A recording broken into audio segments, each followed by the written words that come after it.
বক্তব্যটা অসাবধানতাবশত আসছে।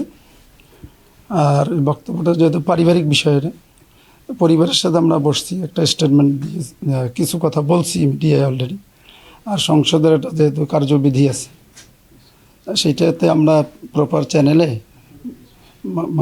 মাননীয় স্পিকার মহোদয় দৃষ্টি আকর্ষণ করছি, ওখানে কারেকশন দিয়েছি। ওইটা পেলেই তখন আমরা কথা বলবো বিষয়ে। আর দ্বিতীয় যেটা বলতে চাই ব্যক্তিগতভাবে, সেটা হলো যে আমাদের পরিবারটা অনেক বড় পরিবার, অনেকেই মুক্তিযুদ্ধ আছেন, অনেকেই যুদ্ধে শহীদ আছেন। তাদের সংখ্যাটা আমরা একটা প্রতীকী সংখ্যা চলে আসছে। এটা পারিবারিকভাবে তো ওইভাবে হিসাব রাখেন, মামার পরিবার, চাচার পরিবার, খালুর পরিবার, ফুপুর পরিবার মিলে অনেকেই তো মুক্তিযোদ্ধা আছে।